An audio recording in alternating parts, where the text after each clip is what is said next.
Hello, everyone, and welcome. My name is Todd Fernandez with Climate Crisis Policy, and I'll be your host today.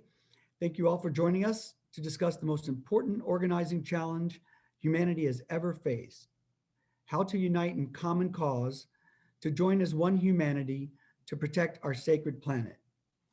In the first session, we had a great gathering of elected officials and other leaders who embraced the idea of a collective comprehensive bill while also focusing us on more immediate goals. The upshot was an enthusiastic invitation for massive outside pressure, and that's where we all come in. In session two, we welcomed a wonderful array of leaders from major environmental and science organizations, and MIT and Project Drawdown offered to lead a scientific advisory committee to assess the greenhouse gas impacts of proposed bills. And the group generally agreed there was a need for greater coalition infrastructure to unite the various organizing circles, perhaps convening a climate congress of civil society or a coalition of coalitions. In this session three, we welcome a wonderful array of leaders from a variety of areas: farming and fishing, environmental justice, unions, lobbying collectives, doctors, indigenous women, and faith. Our conversation is the same for all of these. What is the federal climate legislative strategy in the United States? And perhaps more importantly for this session, how do we unite civil society, big picture, in a common effort? And how do we make sure the process for drafting a comprehensive bill is inclusive and transparent? And how do we bring all the sectors together for each other's benefit and for the whole? By way of comparison, the immigration bill, comprehensive immigration bill, is the first priority for President Biden. And that is no accident. A nationwide network led by the U.S. Conference of Catholic Bishops and the ACLU and state-level coalitions like the New York Immigration Coalition, which has 200 members and a 36-person staff just for that one coalition, made this happen. And they fought this bill before, and now it's back. It makes my mouth water just thinking about their infrastructure capacity. I was in that battle for comprehensive immigration reform under Obama, and it was really a revelation of organizing structure. So welcome everyone as we create a plan for unity that will make the scientific solutions politically mandatory by changing the political reality from the outside until we are confident and clear that a new trajectory has been forged for our home, this incredible, miraculous planet Earth from which all of us and all of nature is born and nourished with abundance, all of which is threatened by the greed of a few. Now is the time for humanity to protect Mother Nature from corporations. And the challenge is not really the opposition or the science. It's internal among us, among organizations and activists. If we can unite, everything else is possible. When it comes to strategy, often the debate centers on political pragmatism and an assessment of what's possible if we're counting the votes in the moment, without an outside strategy. It also ends up being an internal compromise before the bills even get written or the fight begins. So I believe we must write and file a comprehensive gold standard bill to use as a rallying cry for the masses. And by doing so, we will set the goalpost for the dream, the aspiration that will ignite the most passionate activists I've ever met, other than the ACT UP fighters, who are also in this movement now and Rise and Resist. You can meet them in session 6 tomorrow. There is also, of course, incremental change we can advance sooner, and that is great too, especially given the timeline we're up against. And once we have that big vision though, we can then identify the piecemeal parts to move faster and check those off the list as we get them done. But by having both the big picture to mobilize the grassroots and individual bills, we are no longer creating a strategic conflict between these approaches, but rather a synergy that creates unimaginable possibilities. We're not starting from scratch. Our policy digest collected over 150 expert reports, bills, and laws. And we organized the specific policy ideas under Project Drawdown's list of top greenhouse gas sources. And this was intended to show the lay of the land on policy as the community of experts and activists believe we should do. And it was designed to show our commonality among the groups on the various goals. In addition, there are many good bills recently filed on various parts of this puzzle. on fracking, plastics, hydrofluorocarbons, regenerative farming, ending fossil fuel tax subsidies, outlawing toxic pesticides, and new ones in the works that would ban banks from financing new fossil fuel projects, to outlaw importing products derived from illegally deforested lands globally. And this is one of my touches my heart. I want to protect the habitat of the orangutans. And there's a Justice for Black Farmers bill and an Environmental Justice for All Act. These are just some of the many exciting bills that are in the works. And we have pulled those together in a package and begun uniting the various advocacy groups within those that are behind those bills to organize collectively within congressional districts and lobby for these as a package. And this is going great, but it's just a beta example of what could happen with a comprehensive bill or compilation of bills to unite all the passions of all the interest groups, which would then start to build the level of power required to win. The other key question in movement and legislative strategy often is who's leading the charge? In my experience, we should not wait for Congress to write and lead on bills. I believe civil society should identify the solutions and lead this effort just like the corporations do. We did this in the gay rights movement with the Equality Act, and the Breathe Act is another example of leading the policy fight with legislation and the movement fight. Another issue that comes up is whether a bill can pass right away, and to which I say, we don't file the bills we think we can pass, we file the bills with the outcomes that we want. And in this case, need scientifically. Then you organize around those bills and you build your power, and then you start counting the votes. The negotiations with Congress at the end of that journey will be very different than they appear today. And ultimately, Congress will make the tough decisions. We don't have to, among ourselves, we can have different camps lobbying their passions while we all work together on the big picture, and that's fine. I think we can do all this in a year, draft this bill, and to start, we can invite everyone to provide their wish list of what they want and what they don't want in a bill, and bring the legislative directors together to work through this. I'm confident that what unites us is far greater than what divides us, and we can work through mediation to resolve differences and also end up with a few different camps if necessary, but at least we'll put these differences of opinion forward with clarity so groups and activists can join the fight on whatever side of that equation they want. Imagine if all our groups lobbied the same day, if all our social media had the same message and call to action, if all our legislative directors and organizers were working as a team to divvy up the 435 congressional districts and build many coalitions in each one and go after the votes. This is already happening among many organizations with respect to GOTV. So it's up to us to imagine a new world of possibilities because we have the capacity to do this. All we need is the plan and the demand. Last point I'll make is about transparency, which is one of the underlying intentions of this symposium. Transparency is not just a nice idea. It's a path to unity on a massive scale if we manage it well. And too often political strategy is treated as a big insider secret, some big palace intrigue where knowledge about insider plans is personal or organizational power. But that's not the same as having real political power. And that comes from unity and inclusiveness, which starts with the process by which the bills are drafted. In earlier sessions, it's clear that there's an inevitable tendency to focus on policy and big macro constructs. And by the time we got into the mechanics of coalition building and what's missing, we were just getting started in those. So I'd encourage everyone to speed through any policy points they want to make and start to dig in on the internal systems. Are you at the legislative drafting circles? Is your input being sought on legislation? What do you see as the infrastructure needs to support a plan for unity based on your experience in coalition building here and abroad? So with that, I welcome you again. I thank all the panelists for coming and all the people listening.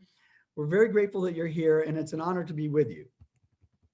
So we'll get started now, going around for 5 minutes, 5-minute opening remarks on the central question. What is the national climate legislative strategy from your perspective, and how is civil society organized to collectively achieve results? And perhaps more importantly, how can we organize ourselves for united action? Up first, I think, Navina's joined us, but since you just joined us, Navina, would you like to go first or should I have Niaz go first? I I don't mind going first. I just didn't have my video on. I've been here. Oh, good. Wonderful. We're so happy to have you. It's great. Our friends at Farm Action Alliance. I've been saying so many names. My tongue is twisted.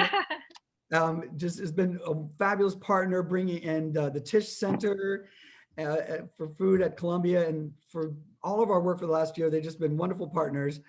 And so we're just very excited to have the food equation in the mix. And Food and Water Watch is the first one that made me really realize that we need to unite all the agriculture fights and all the energy fights, because maybe then we would have enough political power. But so without further ado, welcome and thank you for being here. Navina, Khanna, Director, HEAL Food Alliance. Yeah, thanks so much for having me and for having such a great panel of folks to speak together about the importance of us coming together. I am the co-founder and the executive director of the HEAL Food Alliance. And HEAL stands for Health, Environment, Agriculture, and Labor. We are intentionally a multiracial and multi-sector coalition of organizations that came together because we know that our struggles are interlinked. We know that the urgency of the moment demands that we organize together in order to meet this moment. And HEAL is led by our 55 member organizations. Niaz represents one of those organizations, so I'm really glad to see her here too. And our member organizations represent more than 2 million farmers and fishers and ranchers and food chain workers, public health advocates and indigenous organizers and so on, who came together really knowing that it would take all of our skills and all of our resources to make the scale of change that we need.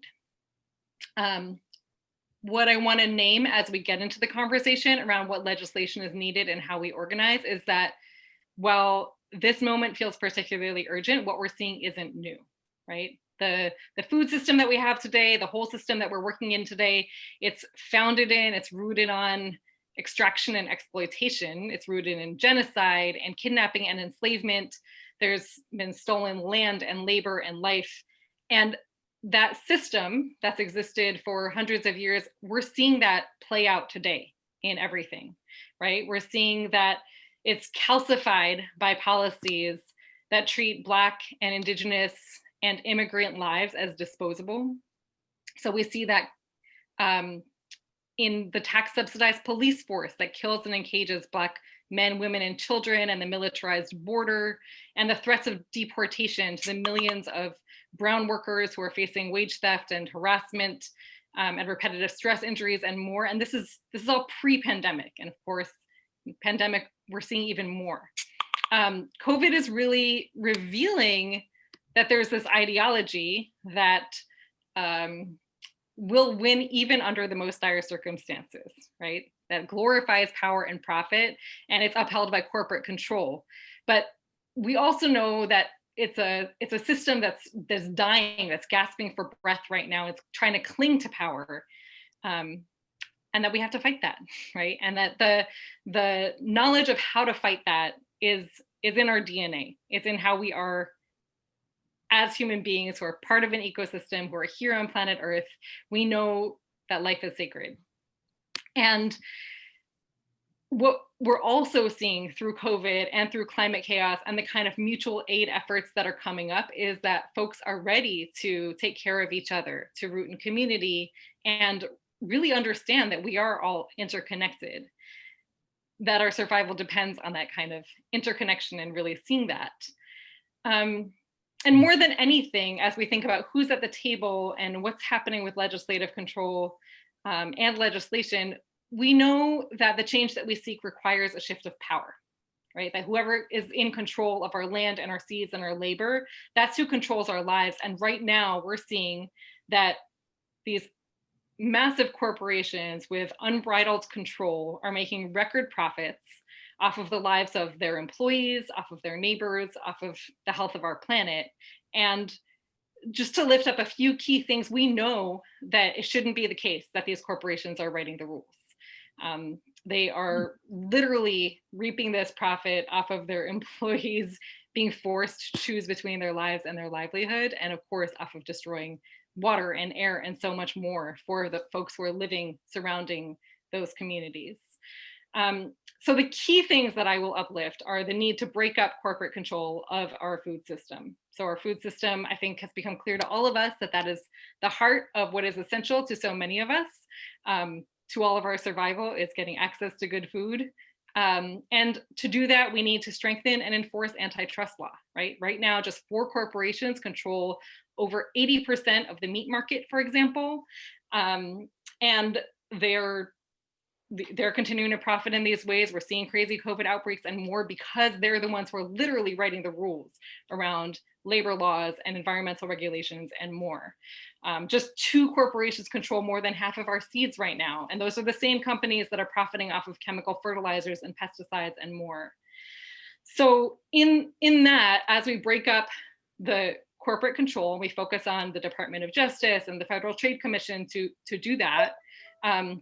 We also need to ensure protections for, not just protections for, but really invest in the organizing power of food workers, so that the folks who are the ones spraying the pesticides and fertilizers and things like that actually have the power to speak out about those kinds of abuses, right? And that these corporations can't just get away with speeding up the lines and so on within their plants and exploiting workers at the expense of all of us and our whole planet.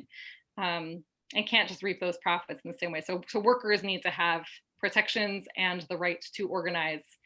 And finally, the third thing that I will uplift is really investing in the producers who want to steward the land and have the skills and resources to do so. So you mentioned, for example, the Justice for Black Farmers Act and other moves towards reparations or getting land and into the hands of Black folks, Indigenous folks, and other people of color who have the skills and the knowledge to be able to feed their communities and create crisis-proof food systems that can get us through coronavirus and climate chaos and whatever else comes our way, but don't have the means to do so because of what's happened over the last several hundred years and how we're seeing it play out today too. So the 3 things to me that I'm uplifting here are breaking up corporate control of the whole system, investing in workers and their ability to organize for their protections, and to really invest in the folks who want to steward the land. And more than anything, thinking about the relationships that we're in together and how we build that power collectively. Wonderful, wonderful. Thank you. This message of unity, and it's wonderful already. And great. And the next round, I'm eager to hear your nuts and bolts knowledge of coalition building, since that's one of your expertises, it seems like, from what I'm hearing, and how we can, maybe connect all the coalitions or build a super co-op for environmental and other coalitions, how we can unite all these various powerful centers into one collective whole. So we'll just table that for now, but that's a common theme for everyone, so feel free to chime in. Next up, we have Niaz Dorry, Executive Director of the National Family Farm Coalition, coalition being my favorite word. Thank you so much for joining us, and welcome. Thanks for having me. You may occasionally hear a sound of chirping in the background. That's my dog and his squeaky ball. Just ignore it, and everything will be fine. I thought you were going to say that's your bird, but you're saying it's your dog. Most people ask me if I have a bird, and it's usually the squeaky ball of my dog. Anyway, it's nice to be with all of you and to share this space with Navina and others whose work I really cherish, and I'm glad to be in the company of. As you mentioned, I'm the Executive Director of the National Family Farm Coalition. I also wear kind of a bigger hat, which is also being the coordinating director of the Northwest Atlantic Marine Alliance. Almost 3 years ago, the 2 organizations entered into a shared leadership model, and my role is to steward the work of both organizations. And why that's important is because it brings the people who are bringing us our land food and the people who are bringing us our seafood together. And many of the challenges and opportunities that they share are also what was pointed out to by Navina. At the very top of that list of challenges, and what leads us to not being able to build the right kind of coalitions up, and it's most of the people we work with, which are about 100,000 some odd family farmers and ranchers, and 400,000 some odd family fishermen, or what we call community-based fishermen. and fishing businesses across North America, most of them live in rural communities.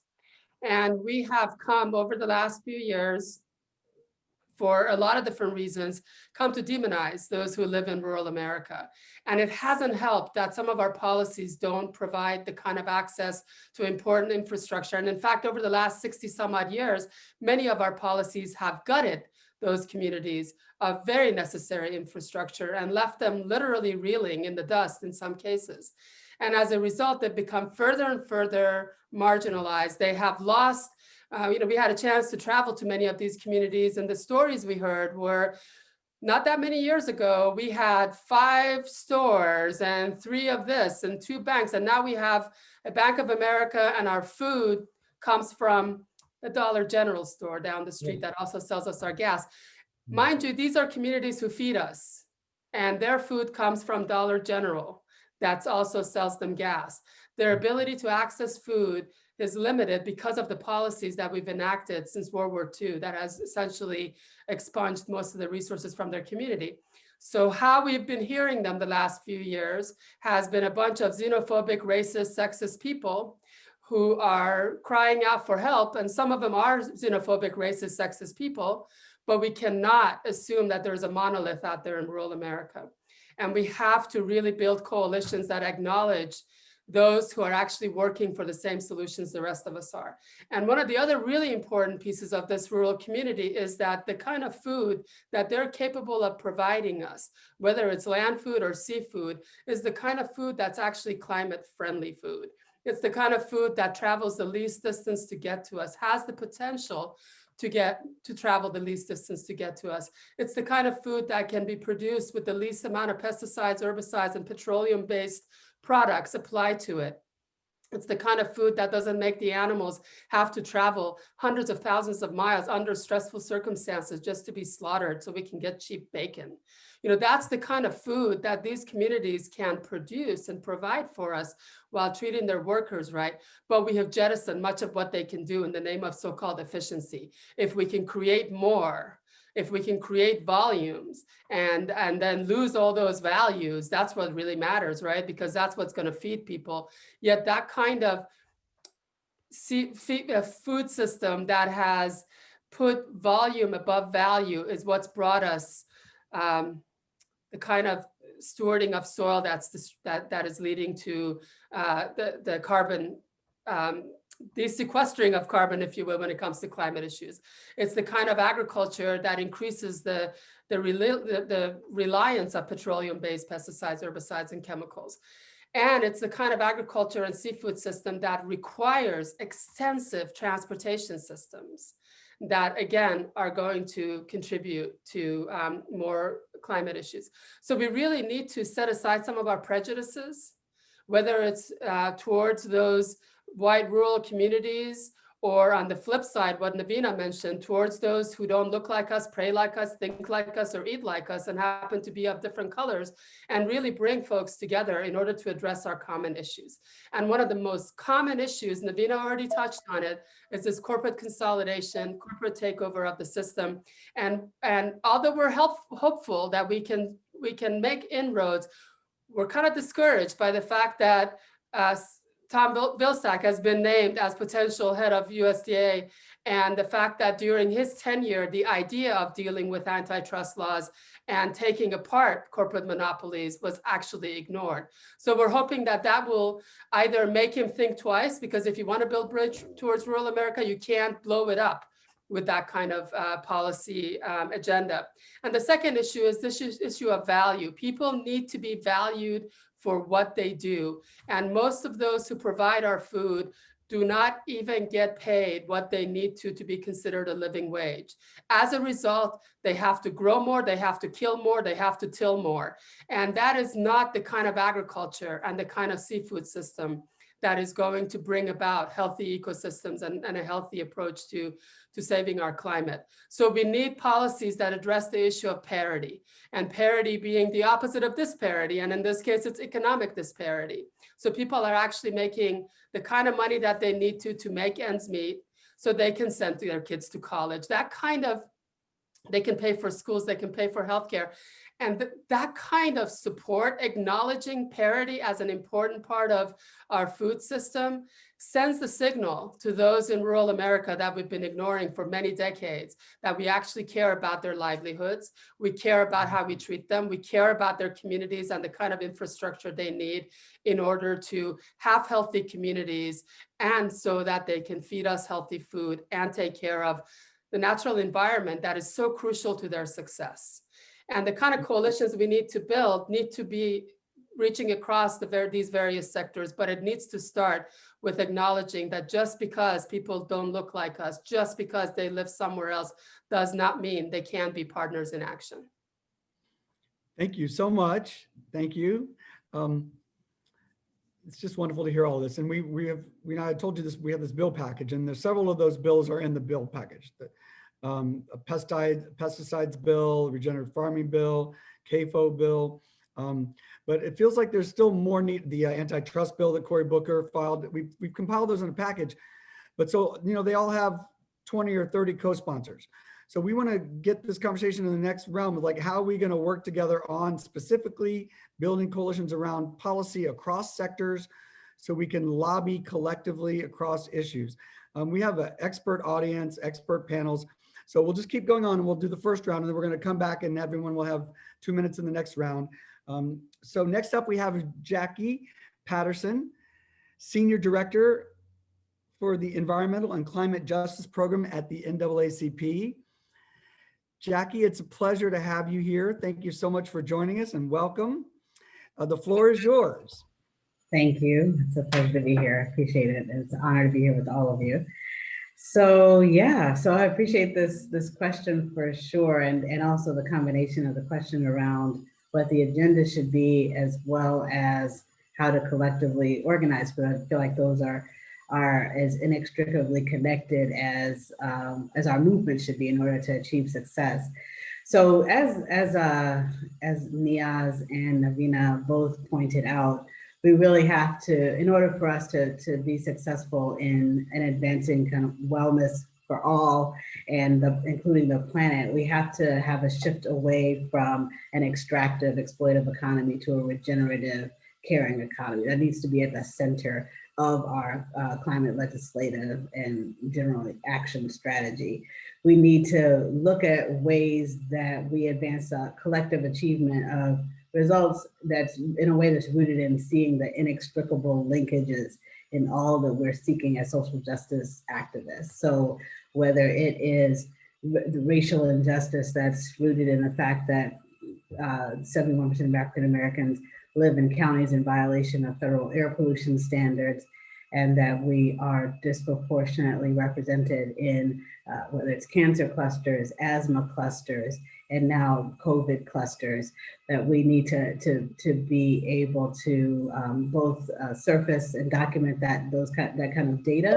So we, as part of our agenda with the NAACP, we're calling on the Government Accountability Office to call for a study that documents the racial impact of the environmental, the lack of true monitoring enforcement and an aggressive regulatory context for managing environmental pollution.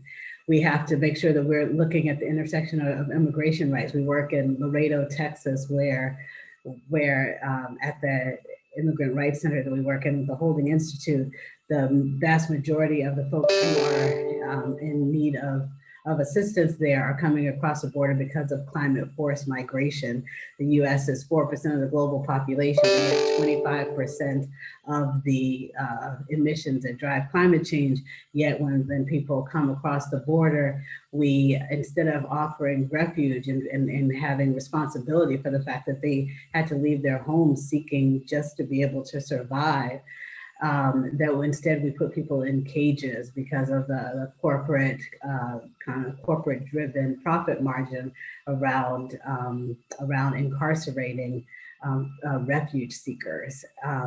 When we talk about, I just came out of a meeting earlier today of our Black Labor Initiative on Just Transition, and that group is looking at the intersection of racial justice, labor rights, and energy justice. And so in that context, we are making sure that we had defined just transition for the fossil fuel economy, that while we're also pushing for clean energy policies and stronger regulations around pollution from fossil fuels in a way that shuts down certain sectors in terms of livelihoods and employment, that we are also making sure that that integrated in those same policies is a jobs guarantee, and not just any job, but a high road job for displaced workers, that there's a guarantee in terms of pensions for those workers, there's a guarantee in terms of healthcare for those workers, because instead of demonizing fossil fuel workers, we need to recognize that it is true that they've built the infrastructure and they fuel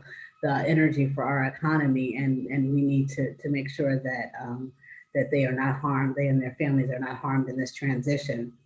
We need to look at the energy sector and how it's designed and shift away from an energy sector where it is gaining millions of dollars, $9.8 million in average CEO pay for the for some of the utility companies, $9.8 million average. And while we have 76,000 coal miners dying of black lung disease since 1968, while the National Mining Association has fought against regulations for coal mine dust. So we need to shift away from a sector that is making profits to literally the detriment of and the demise of people. We have a grandmother in New Jersey who had her electricity turned off for non-payment. And while the company is making millions and millions of dollars, and because her electricity was turned off in the middle of a heat wave and cutting off electricity to her respirator, she paid the price of poverty with her very lives. While you have the leadership of the organization who it wouldn't even be worth their time to bend down and pick up a $60 if it fell out of their pockets because they're making that much money. Mm-hmm. So we need to shift away from an energy sector that is rooted in investor-owned utilities where profits for a wealthy few to a public sector-run energy sector that is making sure that the goal is to provide energy for all. So if we look at each and every sector, we talk about the defund the police notion, but the idea of the defund the police is really, as was stated earlier, dismantling the corporatocracy that drives the fossil fuel economy and the prison industrial complex, where again, people are profiting from incarcerating people, profiting from people dying in the street from having the knee on their neck, and profiting from the pollution that's ruining our planet and the well-being of our communities. Indigenous rights, we know, are tied to the justice that people were able to achieve or not achieve after the BP oil drilling disaster, the justice tied to Standing Rock, sea level rise. So all of these different challenges are directly intersectional. And healthcare for all, we need to move away from constantly treating and curing to actually prevention and wellness, which means improving the environment in which we live that is sickening so many of us. When we talk about education justice, we know that the financing for education is directly tied to property values, which is diminished by everything from the likelihood of flooding to the pollution that's happening in that community. Food justice, water justice, transit equity, equitable events movement, local manufacturing. These are all policies that need to be absolutely included in a comprehensive climate strategy. So I will wrap there. Yeah, thank you. Thank you. Well, this is what's clear from all of our conversations. We have a long list of policies and changes that we want to make. So the real question we're trying to zero in on, and the next round of as we go around, is who's writing the legislation to make this happen and how are we going to unite around it? So, we're going to get down to brass tacks. A lot of experts on these panels, I mean, this movement generally is the most sophisticated, informed group of activists I've ever met. And so they're very familiar with the lay of the land in terms of the problems we're trying to address. And that's why we're trying to get at a strategic conversation today about how are we going to unite, how are we going to draft legislation, and so that we have a demand that we can then go into the streets with together. And fit all these pieces into that puzzle. And there are, pieces of the puzzle written. There are pieces that are not written. How is the NAACP included in those tables? Is there a transparent and open, inclusive process where we can get everybody's opinion at once? So I'm just throwing those out there for the next round. but we've laid some good groundwork. Thank you. Next up, we have Randi Weingarten, President of the American Federation of Teachers. And it's just an honor to have you here.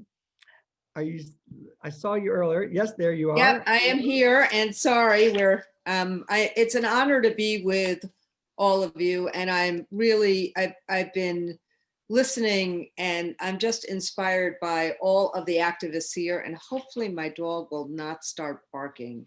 That's okay, we love that. I know, we love them, but they bark at all the times when they're like, no, we need your attention now.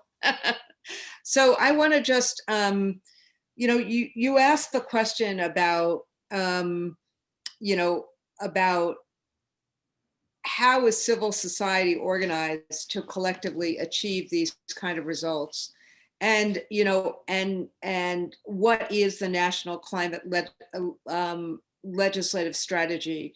And we are, as a union, a newcomer to being an activist as a union in climate work.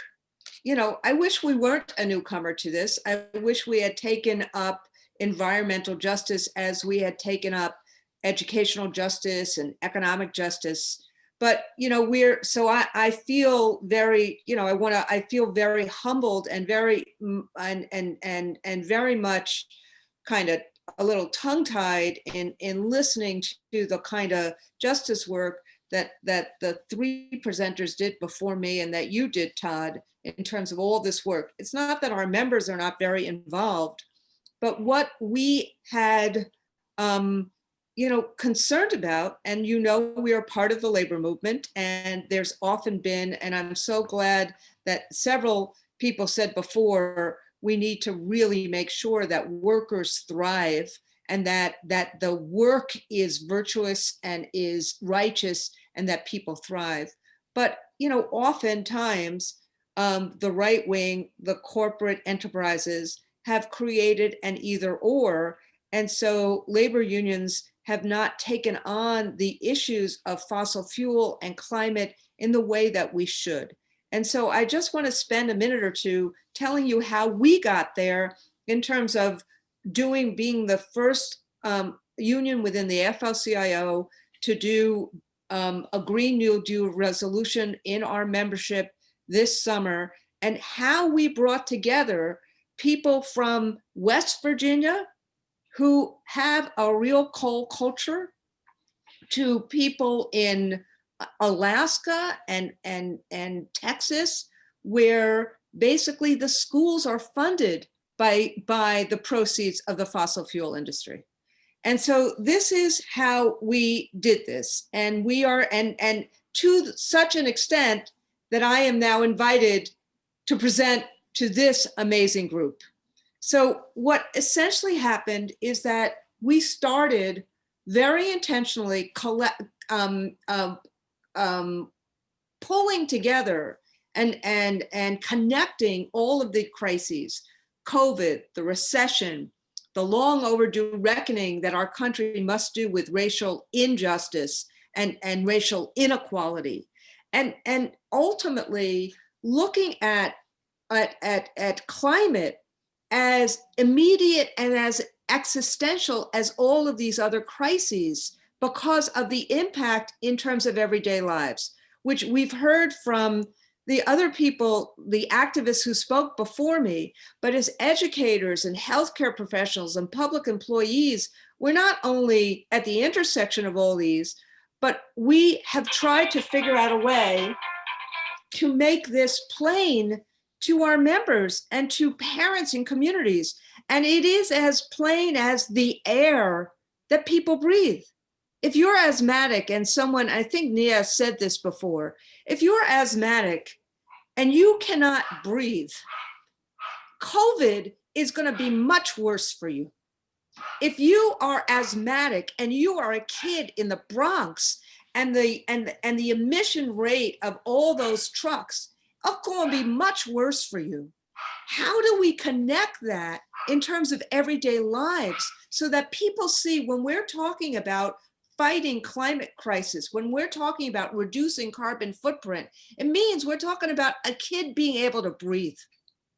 And so that's the kind of work that we're trying to do. Teachers, want what kids need, and educators, we've tried to think about how do we actually work in communities as a way to lift up and better the lives of everyone. So what ended up happening is our members, our scientist members from Rutgers University said to us, we have more scientists in our union that are devoted to helping with climate, and we never actually pulled this together. So what we did was we pulled together a group.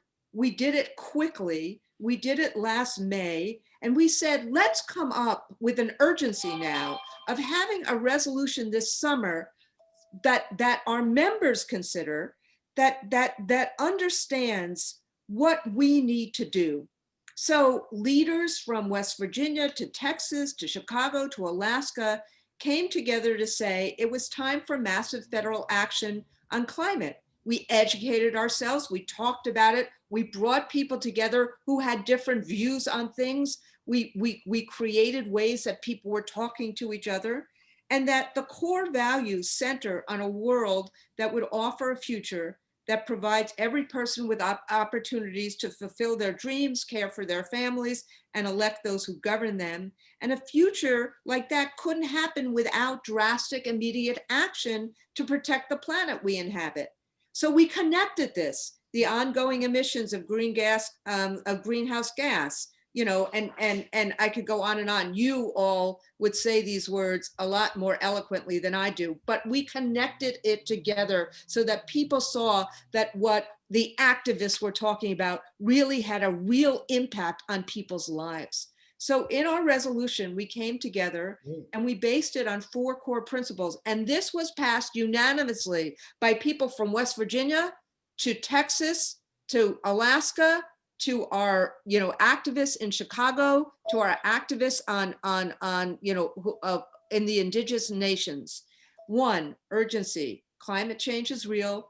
It's caused by humans. You all know that. It would be good if Donald Trump did, and it's already done significant damage, and we need to act, and we need to have the public awareness. So 1 was urgency. That was obvious. 2, we talked about inequality. Systemic racism and injustice manifests in this space quite significantly, and we can't tackle systemic racism if we don't tackle environmental justice. And issues of pollution and climate-related illness and land appropriation, failing infrastructure, impact communities of color far more than they impact communities who are white.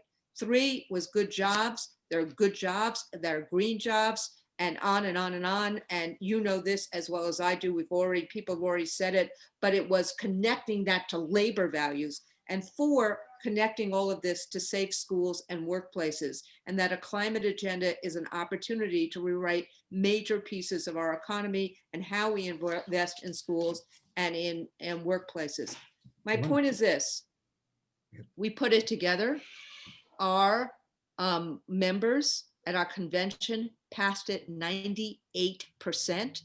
And what we're trying to do now is not just be a partner to all of you in the climate activist space, but also be an educator throughout the country, whether it's in rural West Virginia or in rural Alaska or in urban Chicago, and work with how we actually bring people together to actually make the case that this is everybody's issue, and to really press against the right wing and the corporate industrial complex that is trying to make it an either or. So that's what we've done within our own union.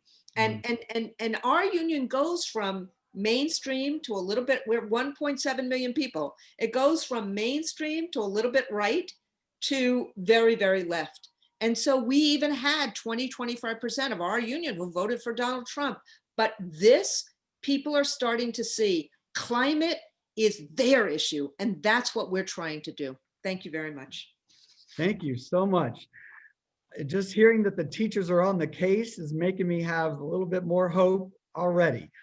So the next round of questions will be very interesting to hear specifically a little bit more about how the American Federation of Teachers has, I imagine you have lobbyists and legislative directors and people who like to draft bills and legislation, how we can tie all of our legislative directors together and start putting pen to paper for whatever's missing.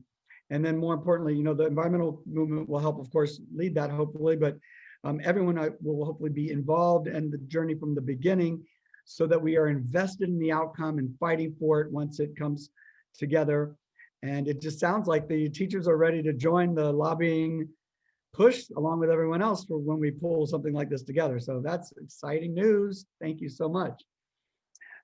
Just so everyone knows, there's a little bell that rings in the background. That's from the tech team, letting us know that time is up. We're in the first round, we were aiming for 5 minutes, but it's not a hard stop. But if you hear the bell, that's what it's for.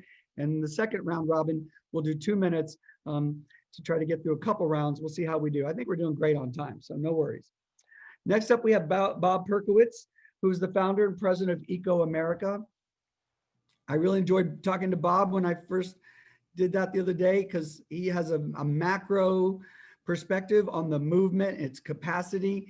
And they have a wonderful program where they create capacity for faith institutions. And we have on tomorrow, 3 to 5, a whole panel of all faith groups focused on that. Talk about a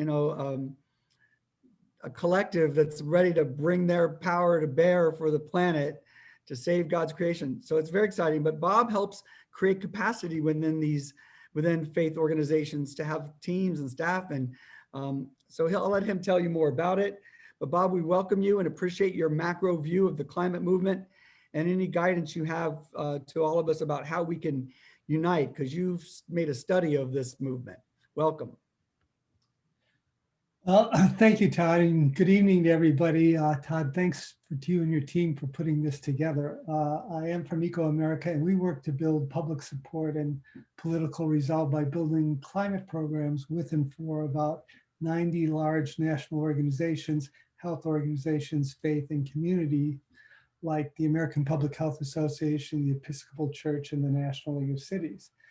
Moving to climate change, of course, we need to do whatever we can do to preserve a recognizable planet, and pulling people together on climate policy can only help. So Todd, this is super important.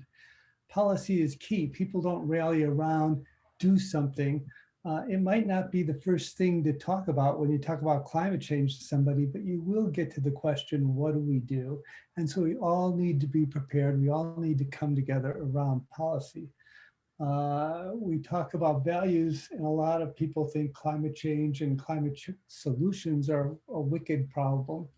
But as Naomi Oreskes says, it's really wicked people that are the problem.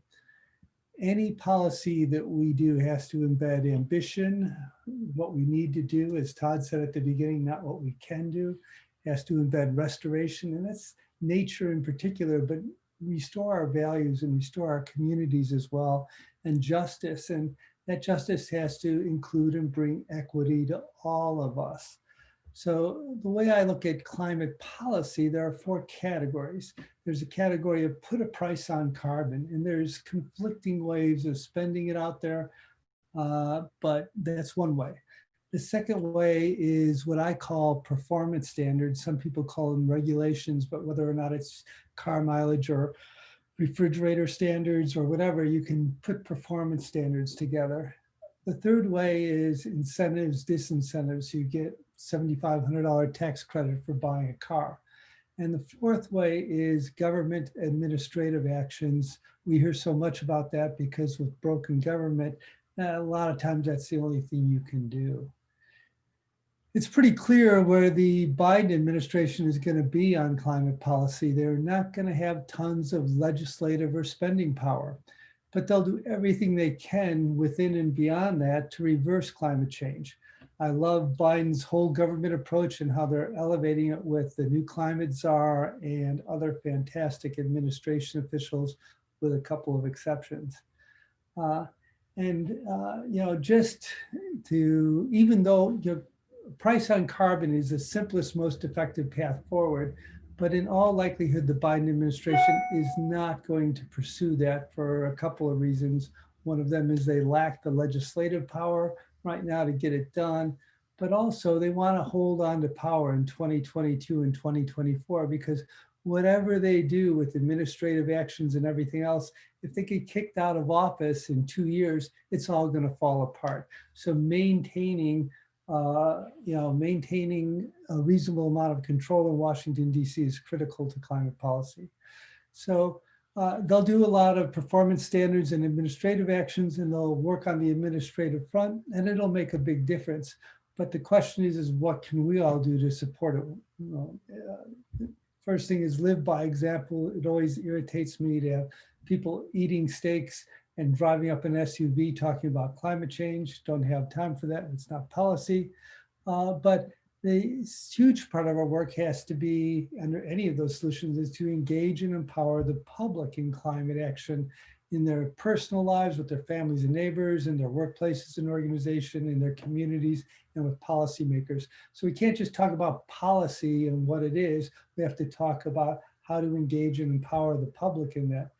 We can't expect them to join us. We need to go out to them. We'll never get those people who distrust or oppose climate solutions. We already have a whole bunch of us who get it, but there's a whole lot of other people there that are concerned about climate change and waiting to be engaged in the subject. So first thing is live by example. Second thing is engage everybody. The third thing is to do what Todd and his team are trying to do here, which is get us to all come around together and around policy and build collective action for impact. We have to reach out amongst us with aligned plans and audiences and work to build that public support and political will. And I invite anybody here who's aligned with EcoAmerica's work to connect with us and explore synergies. We will be launching a campaign real soon now to bring all of our different leadership groups and organizations together. The fourth thing for me is be realistic. There's a lot of people, it seems to conflict with the thing about do what needs to be done and then be realistic, but it isn't really. We don't have a lot of time or money to waste. And so you always have to say, any of the policies that I listed can work if they're powerful and strong. Any of them will fail if they're weak. And so what we need to do is pick the stuff that will get the broadest public reception and then work on that together. And that might be, as coming out of what's going on here, is to build our own policies. So who's going to write those policies? Well, it's going to be the people on this webinar, a multi-sector coalition of leaders and experts, the same people who are going to champion it. On policy, I have my favorite thing, which is a policy called ARCHES, American Recovery for Climate, Health, and Economic Stability. It's a block grant program that brings climate solutions into every community, every school, every healthcare operation, every church, every business in America. It will help get out the vote and empower everyone to work together to do what needs to be done to address climate change. So Todd, thanks for the opportunity to participate here, and look forward to next rounds and next gatherings. Thank you so much, Bob. Oh, there's so much great capacity and just intellect, and I just am excited about the prospects of it all merging together. This is the greatest challenge, really, a plan for unity, creating a plan for unity. We have plans for everything else, but what is the plan for us all to come together? To me, it's a political pragmatism problem. It's really an imperative, because I look at the relative political power between the opposition and all the rest of us, and we all have these passionate issues, but we're not winning legislatively yet on so many fronts. So I'm a legislative director and a movement organizer. I always want to know what's the demand and what's the action plan. So I'm just keeping it moving, that centering the conversation back in that as we move forward. And next up, we have Jim Walsh, who's the Senior Energy Policy Analyst for Food and Water Action. Jim is one of my heroes.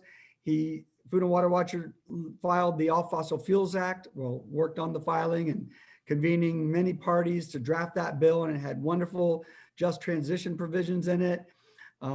It had environmental justice.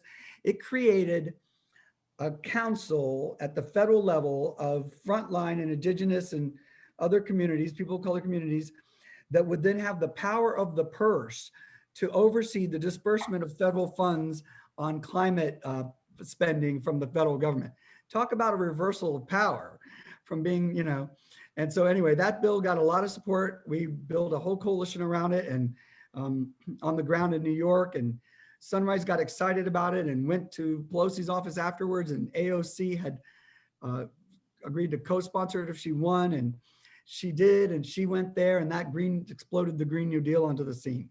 So I just put that out there as an idea, as an example of how a legislative vision that becomes an activist piece that we're all working on together could have exponential and unforeseeable consequences that could really catapult us further. And with that intro, also Jim is instrumental in a legislative lobbying team in DC, which I hope he's going to share with us more about. And so when I hear legislative directors coming together, I get all excited, because to me, those are the people we got to get working on the bill drafting. So without further ado, Jim, welcome. Thank you for everything that Food and Water Watch does. And we're excited to hear what you have to say. Well, Todd, thanks for all the work that is putting something like this together. I know it's a tremendous amount of work to bring everybody here. So thank you so much for your effort and labor in this as well. We greatly appreciate it. I had a power outage here, and so I'm on my cell phone right now in the dark. I'm not sure if people can hear me or not well and see me, but so that's why my background looks so dark in general. But Food and Water Watch is an organization. We have on the ground organizers coordinating campaigns, engaging community groups around the country that work to really win concrete changes and better people's lives to protect our essential resources. And we unify these coalitions through national efforts that build on these local efforts. And I'm in Washington, D.C., and working on our internal DC legislative strategy. And in doing that, I do, as you said, work with a number of organizations to draft legislation, to set meetings with legislators and members of Congress, and to really hone a national strategy that fits into our state campaigns. And largely, we're here to talk about stopping catastrophic climate change. And to do that, we really have to have a multi-pronged strategy at the state, federal, and local level. And first and foremost, we have to recognize we will not win this effort without a fight. The Biden administration and a Democratic Congress are not going to deliver what we need without a fight. I've spent this basically since October, fighting against Democrats who are pushing false climate solutions in Congress that are masquerading as climate policies, and these, and this is being pushed by Pelosi and other members of Congress that people generally think are progressive, and we are not going to move them without a fight. And we have to recognize, I think, also as a movement, that fighting to address climate change is different than other movements and other social struggles that exist and have existed. There are similarities to the climate fight, but we're fighting big multinational corporations who have a profit interest in continuing this system of exploitation that's going on. These aren't just religious zealots and racists who want to strip away civil rights, which are awful things to do and need to be fought. But in this campaign to fight the climate crisis, we're fighting these multinational corporations, and we're fighting a lot of the racists and bigots that are out there who support these general industries.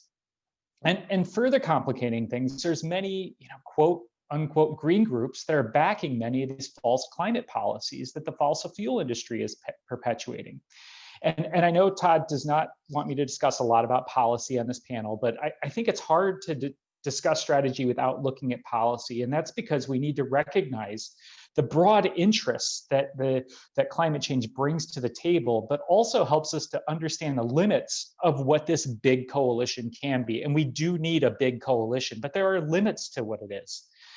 And so I think when we talk about policy, comprehensive climate legislation that meets the scope of the climate crisis means ending fracking. It means ending fossil fuel expansion. It means a rapid phase out of fossil fuels. It means transitioning the electric, transportation, and building sectors to clean energy, but it also means stopping new factory farms and shifting towards more sustainable regional and local food systems.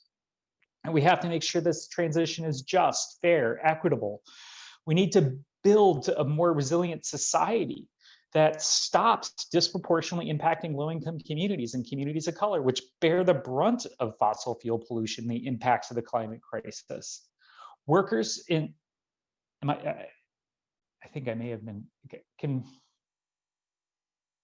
your phone so the light goes back on. You know what, I don't know what's going on. We could see you great a minute ago. Was that your phone light? There you are. Okay, no, I have my computer lighted. Okay, so you could hear me the whole time. All right, sorry. Yeah.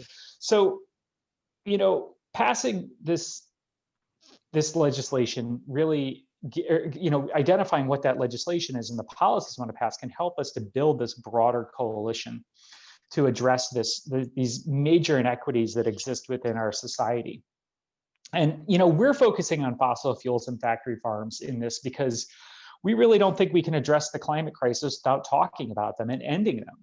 And right now, decision makers in Congress are literally burying their heads in the sand, pretending that we can address the climate crisis through a suite of technocratic fixes like biofuels, carbon capture sequestration, carbon taxes, and offsets, and handing out some tax credits for solar panels and wind turbines.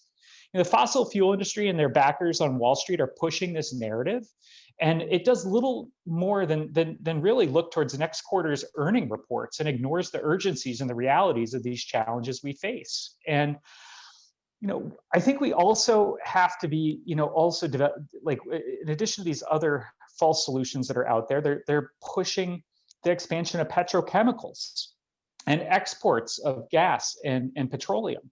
You know, so even if we transition the U.S. economy and the industry is able to export fossil fuels to other countries, those are our emissions, right? China right now is the largest emitter of greenhouse gases, but we get credit for that because we're buying all the products from China. It doesn't mean those aren't our greenhouse gases because we've shifted our manufacturing base to Asia.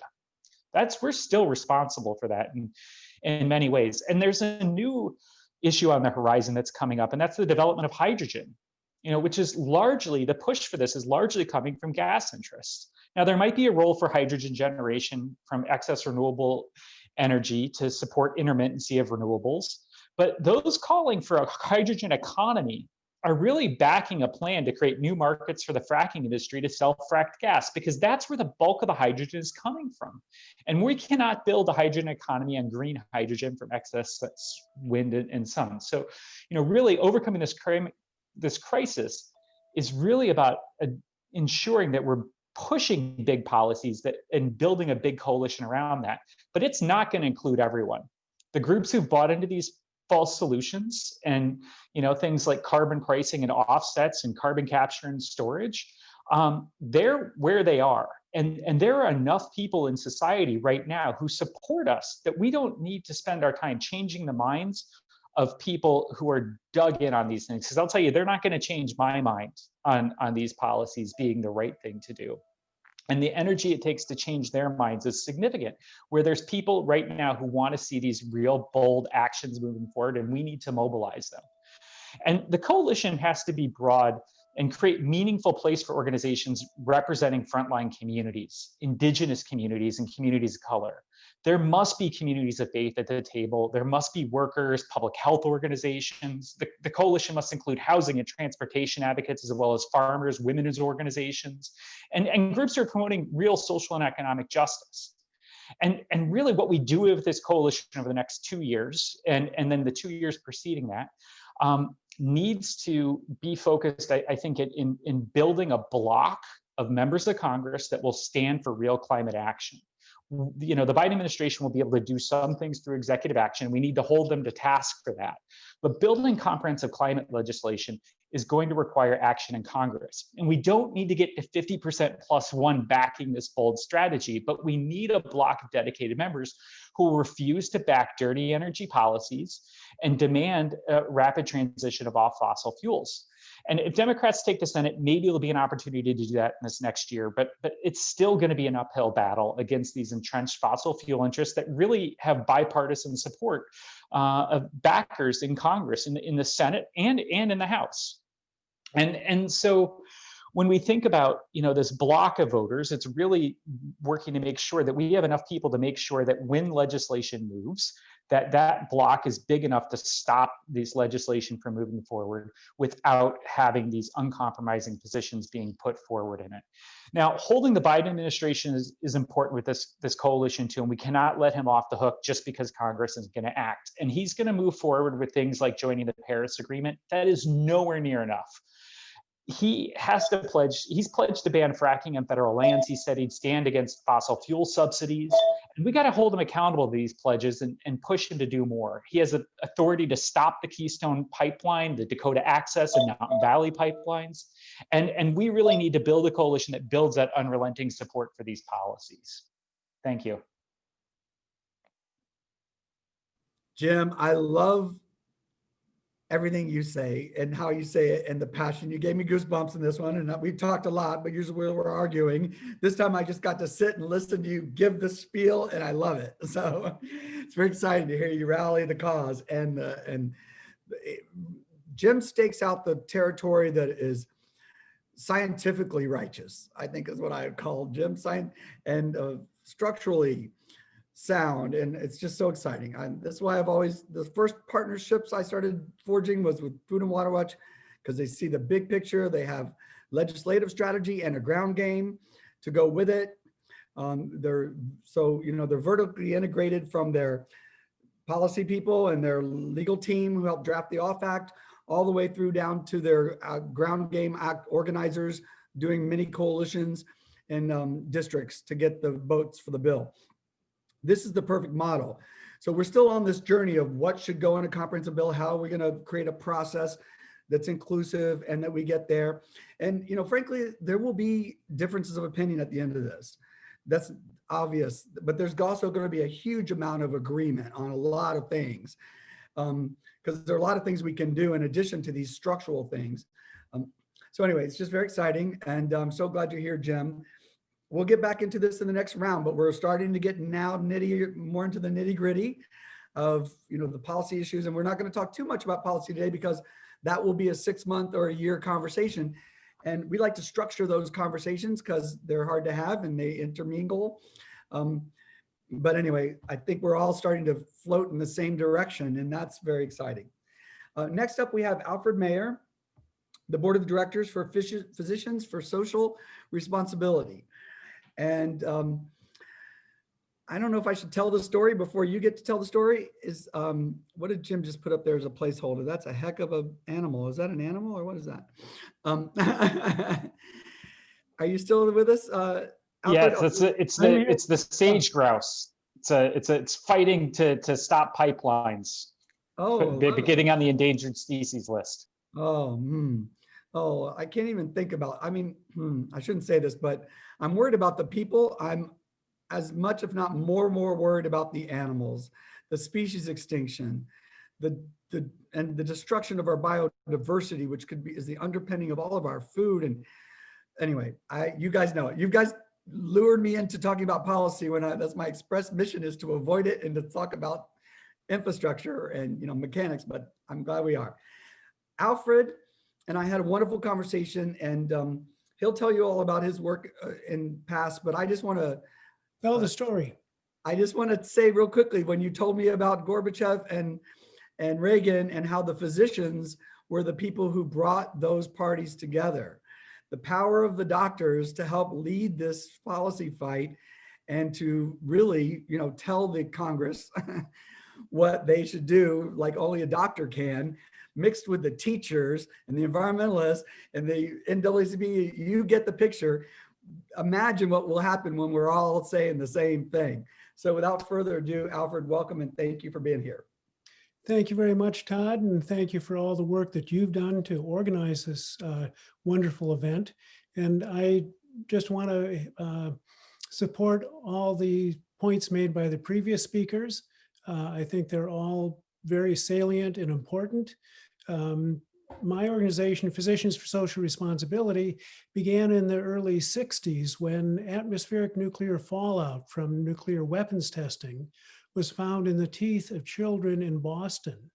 And this certainly realizes that this is one world on which we live, and that the actions one place, in fact, impact people in other places.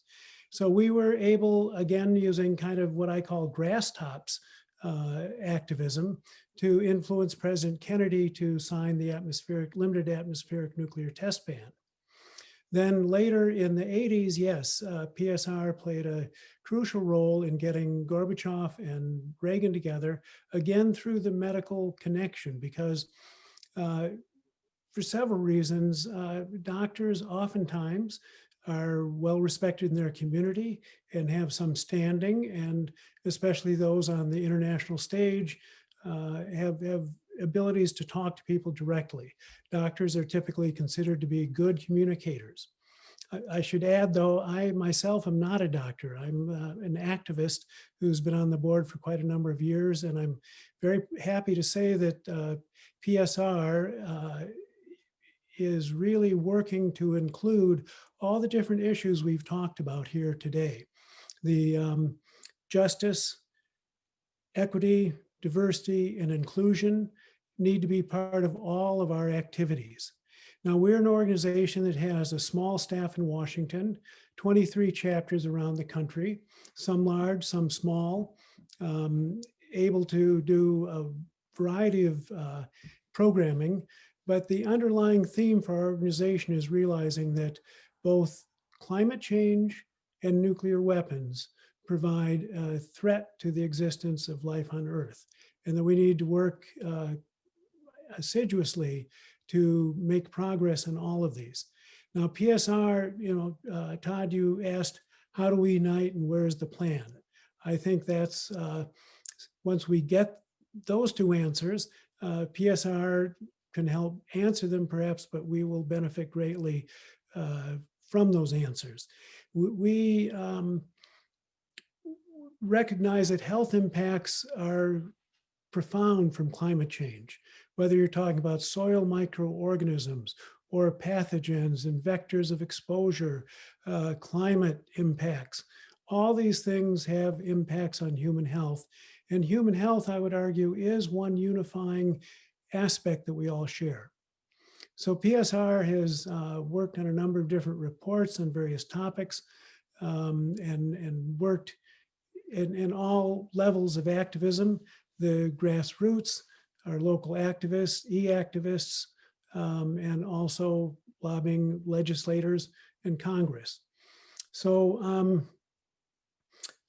I think that I don't have a lot more to offer at this point, other than to say that I'm so pleased to be part of this really august gathering. And I think that the purpose of this is absolutely what we need to do. We have precious little time. We need big changes soon. And I think we can do this when you appreciate the incredible breadth of expertise and capacity represented in this meeting and the other meetings of this convergence. It makes me very hopeful. So I'm really kind of feel myself a little bit of as a scout coming out to see what else is going on out here. And I'll be taking this information back to the board. And I also welcome, though, people getting in touch with me. We love to cooperate and network with people. And oftentimes providing a physician's opinion on a particular topic or a physician's voice at a particular crucial time and effort can be very helpful. So we're here to serve and to make this climate change activism successful in the very near future. Thank you, Todd. Thank you, Alfred. And I just am so excited about the physicians. Harriet Sugarman, I believe, was the one who suggested we include Catherine Skopic, who was like the wing beneath this whole effort with the Sierra Club 3 NYC. Alfred, you mentioned something that the physicians were planning to do that you could put climate education in the doctor's offices around the world, around the United States. So what was that again? Well, I wouldn't say around the United States. Some of our physicians do put brochures in their waiting rooms and do talk to their patients about these issues. I mean, these are matters of life and death for all of us and for the quality of the health of the individual patient. So we as an organization are trying to emphasize these components of how these seemingly external events really have quite a profound and important impact on your very well-being. Wonderful. So the vision, after you told me about this education campaign that they do engage in, that is, if they're talking about asthma and whatever the health issues are that they're focused on, at the bottom of it could be, and by the way, support the Earth bill or whatever the big bill is, so that we can tie all these threads together and everyone still have their own messaging, their own focus, and yet still have a common demand at the end of the day, and a common call for action, most importantly. All right, thank you. And next we have Osprey Orielle Lake, who is the founder and executive director of Women's Earth and Climate Action Network, also known as We Can, and is on the executive committee of the Global Alliance for the Rights of Nature. Welcome, Osprey. It's so nice that you could join us. I'm so happy you're here. Please take it away. Thanks so much for having me, and appreciate all the other comments from the other panelists. As you stated, I'm the executive director of the Women's Earth and Climate Action Network, or WECAN. And we are a climate justice-based organization established to unite women and femmes in movement building for social and ecological justice. And our primary work is with women on the front lines of the climate crisis, in particular Indigenous women, Black and Brown women, low-income women, and underserved communities. And as some people might be aware and others not, that due to unequal gender norms, women are impacted first and worst by the climate crisis. So I think when we're talking about how we're going to move forward together collectively, that we need to really take this into account. And one of the untold stories is how women are simultaneously essential actors in local and global solutions. So at WeCan, we've collected really a considerable amount of research almost for a decade now to demonstrate exactly why and how women's leaderships and efforts are fully necessary to climate solutions. And we've documented a lot of this on our website, so I don't want to go into a lot of stats now, but I would really like to suggest that people really look at this particular angle and understand the role of women's leadership and how important it is. One of the topics I wanted to address today, given the context of this conversation, is the Coalition for Feminist Green New Deal that our organization is really honored to be engaged in. We're part of the steering committee along with other really amazing allied organizations. It was formed last year.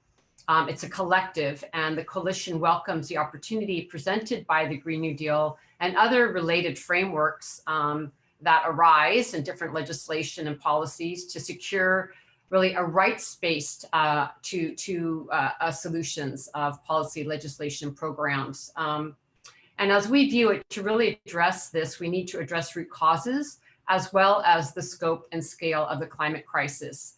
And we see that our movements, actions, legislation, and policies really need to be cross-cutting in their approach and really strong in feminist principles. And this means really striving to combat historical oppressions. This is explicitly regarding recognizing and transforming the dominant social constructs that lie at the root of gender and racial inequality, as well as the destruction of the earth due to our extractive economy. So when we're talking about policy, legislation, and movement building, we are advocating for systemic change to challenge the paradigms of patriarchy, white supremacy, colonization, imperialism, and capitalism. And I know that's a lot of isms and a lot of concepts, but I think we have to call them out and name them because they are all interlocking if we're really going to have the scope and scale of change that's required in this urgent moment with the timeframe scientists have given us. In our coalition, we've outlined a set of principles to share with other movement spaces for organizers and lawmakers. And we're currently completing a feminist policy screening tool for lawmakers, which we want to present to the Biden administration. And again, all these things can be located on our website. And we believe that it's really vital to advance a feminist agenda that centers the leadership of women and acknowledges and addresses the generational impacts of colonization and anti-Black racism. And we're pushing for legislation that needs to be led and articulated by frontline impacted communities. So I think that's part of what we're talking about here too, is, you know, who is articulating where we're going and articulating this legislative agenda and how we're going to connect together. And we especially believe that we need women of color, Black women, Indigenous women, people with disabilities, the LGBTQI people, people from the Global South, because also we need to realize that US legislation, US policy are also impacting the rest of the world. So it also needs to be related to our allies in the Global South and communities in the Global South, migrant communities, refugee communities, the youth.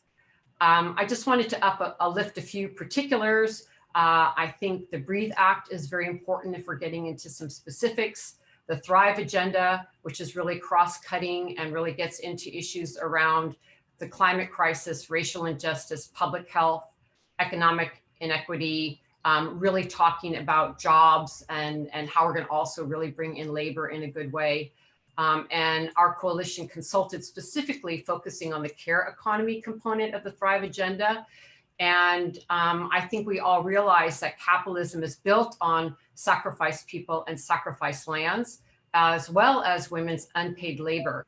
So we need legislation based on a care economy. And this means really looking at creating regenerative economies that center a just transition, address inequalities in power and wealth, while transitioning from fossil fuels to renewable energy. So these are really key components. We also are really looking at, we need to stop and move away from the privatization and commodification of nature.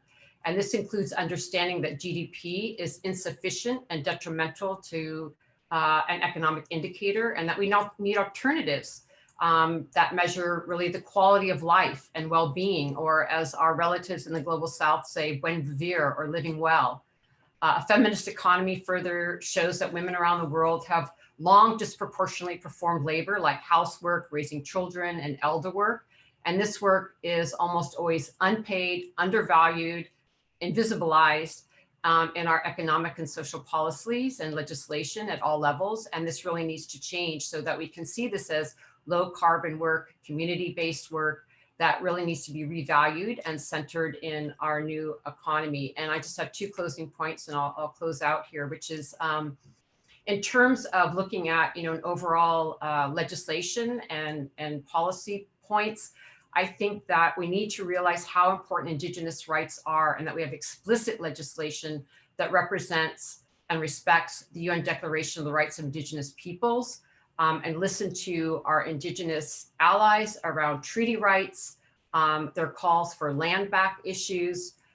Indigenous people hold rights over and protect 25% of the Earth's land surface and 80% of our remaining biodiversity. We were talking about animals and their extinction, and water and food and forests. We need to center Indigenous peoples who are, as I say, holding in their hands 80% of this remaining biodiversity. So I think Indigenous sovereignty is absolutely essential. And lastly, I want to bring up, because it's happening as we speak, the Trump administration just in the last months repealed the 2001 roadless rule, and we need to put it back in place, because this affects region across the US, but especially our organization, We Can, has been advocating with Indigenous peoples in the Tongass rainforest in Alaska. This has also been called the climate forest of the United States. It's in the traditional homelands of the Tlingit and Haida people. And right now, the Trump administration has repealed the 2001 roadless rule, which protected this area.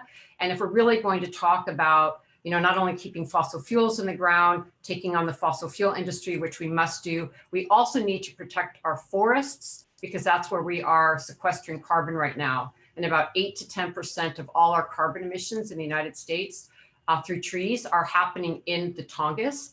And we also need to protect the Tongass for the Tlingit and Haida people. These are their traditional lands, and their cultural survival is completely dependent on their lifeways that are very intertwined with living directly with their forest homelands. So I wanted to just bring that up because there is a legislation introduced by Senator Cantwell around the Roadless Area Conservation Act of 2018 that is in play right now. And it would, in fact, if it's moved into law, it would codify and permanently protect the National Roadless Rule. And I think this is a critical piece to being part of a strategy around addressing the climate crisis and climate mitigation, along with really protecting Indigenous rights and bringing forward a feminist economy. Thank you.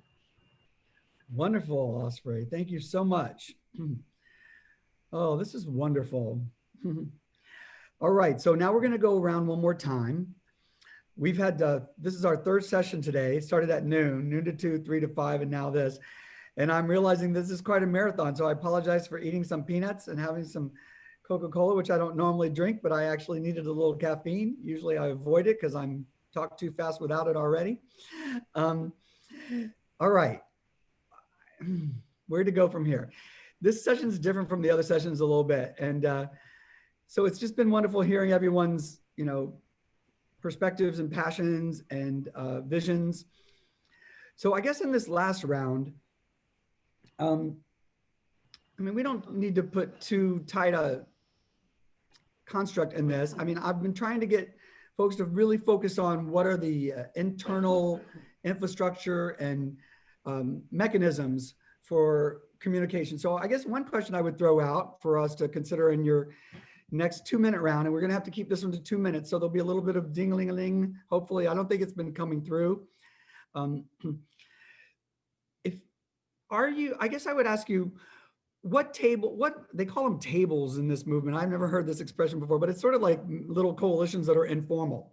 But so what legislative drafting are your organizations a part of now?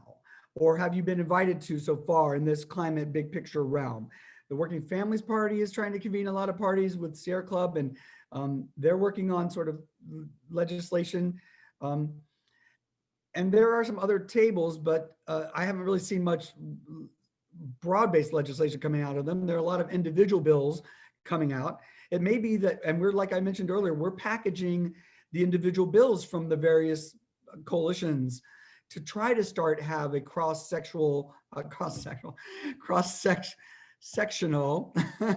I'm gay, so maybe that was it. My brain is shutting down. A cross-sector collaboration, at the activist level where the real passion is that's going to get these bills passed. So it could be, and we're using that just as a model, really as a starting point for joining forces in that way. So maybe we could add more bills to that, which is the plan. One of them deals with international forests, as I mentioned. So just like sort of nitty gritty like that. What role is your organization playing now in the legislative process within civil society as opposed to with Congress? And what role would you like it to have? And if there is a bigger tent and a journey that we can all take together, where we invite everybody's ideas of what should be in the bill and then what ideas they don't want in the bill maybe, and we crowdsource that. So I'm just thinking out loud about processes, and I guess to take stock of where you are now. Or have you been included? Have you not been included? And would you participate if there were a collective effort to try to pull all these pieces together to create a gold standard bill that we don't necessarily think is going to pass this year or next year, but if we spend a year pulling that together, and also our coalition infrastructure, or coalition of coalitions, as it probably will end up being, and then we turn our attention to electoral politics a little bit in the next round, by the third year of the Biden administration, we might be sitting in a position to pass huge chunks of that. So how do we put pen to paper and unite on specific legislation and then fight for it to make it happen? I guess that's my question. And we'll just go back in order. Navina, you're up. Cool, thank you. And to just take a couple minutes on this, I think what I will emphasize is that don't think that it makes sense for us to start with legislation. Culture is what shapes policy, and as we've seen throughout history, it's through the movements that folks grow on the ground that we're able to get policy passed and get legislation passed. I think it's actually a little dangerous to start from the place of how do we write the perfect policy and put everyone's energy into writing the perfect legislation. It requires a depth of legislative understanding that not everyone has. However, there is a lot of work that folks have already done, policy platforms that folks have put together, coalitions that folks have put together that can be a starting place for folks who are gonna work on that. But I think what HEAL's role in particular is around making what we want more politically possible. And we've laid out our 10-point platform, our North Star, our long-term vision of what we believe needs to happen, including a bunch of the policy proposals of what goes in there that can be used in legislation. There are two things that I also just want to lift up. One of them is there's a lot of talk around who needs to be part of the coalition or who needs to be part of the process. And what I would really encourage is for folks to think about what coalitions can you join? So if you are from a white-led organization that's saying that people of color need to be part of your process, like think about what movements and efforts folks of color already have underway that you can join and get behind and really support their efforts, because there's so much wisdom and experience and expertise that has already been put forward and has been put forward for so long from Black and Indigenous and other people of color that keeps getting sidelined and then asked. Folks keep getting asked to add in to what someone else is doing. The third thing is really looking to models that are local and place-based for how we can make those efforts happen in other places too. So for example, here in Oakland, I was part of the Climate and Equity Action Plan process. I believe Oakland is the first city in the country to pass a comprehensive climate and equity action plan. And what that meant is that with everything that we were looking at, it was not just around the greenhouse gas emissions that were that any activity would produce, but also what would be the racial justice implications of any activity. So to really think about how we approach any kind of climate legislation on a local or federal level with that lens around race and climate and build together. Thank you. So Navina, are you saying the HEAL Food Alliance doesn't write and push legislation? We, some of our members do. And so through our members, we do that. And we obviously will offer input into what we think is important in those processes, but we ourselves are not lobbyists or DC based. No. Oh, I see. Because I'm a gay rights activist, and we fought for 40 years to have basic rights, and until we started filing a full equality bill and put all of things in one basket, we didn't pass anything.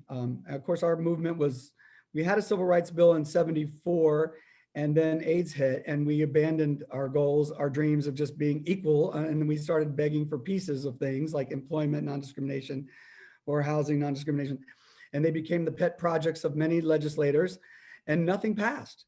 And so in 2008, I went to Africa for a year and ended up back in the closet as a gay man and became traumatized by that again. I came back to the United States and started saying, why don't we have a full equality here yet? And so I spent 7 years trying to force my movement to file a full equality bill.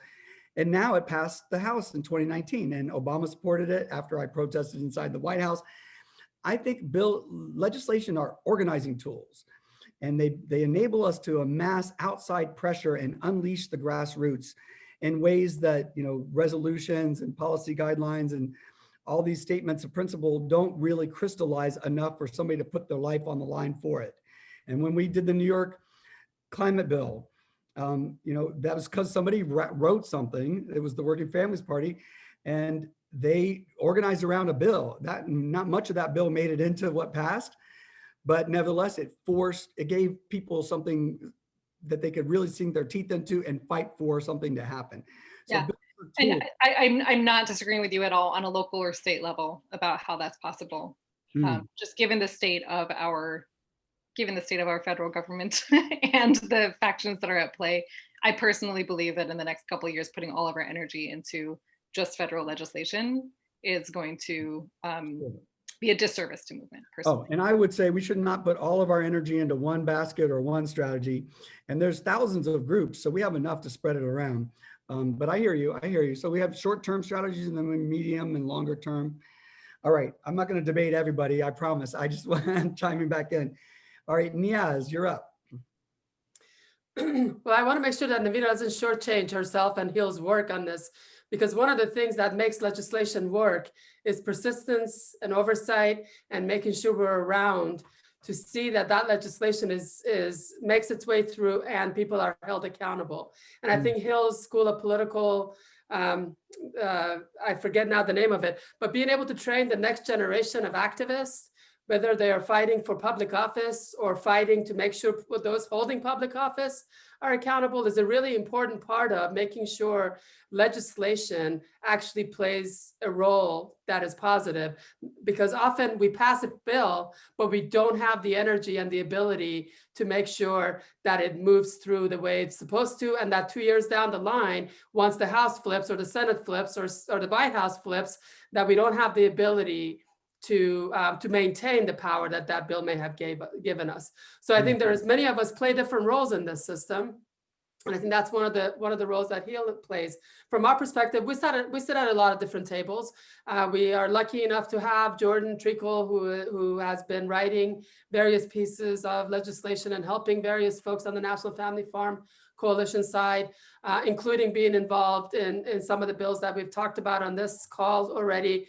On the NAMA side, the same thing with Rosanna working on fisheries and fighting against industrial aquaculture. What we don't want to do is forget the fact that we often compromise systemic issues that we have to include for expediency of passing legislation. We don't want to sit at a table where the fundamentals of racism and white supremacy and capitalism and imperialism and all these things that have come up are being compromised in the name of expediency. We also don't want to be at a table where we haven't thought through, will this action create tomorrow's problems? A lot of times we forget to think ahead and think about what is the chain reaction of this. And I'll give you one example. Kelp is being touted as one of our saving graces for biofuels, for example, because a number of really well-intentioned part of our membership actually has been farming kelp both for food and to have essentially the equivalent of regenerative agriculture at the sea.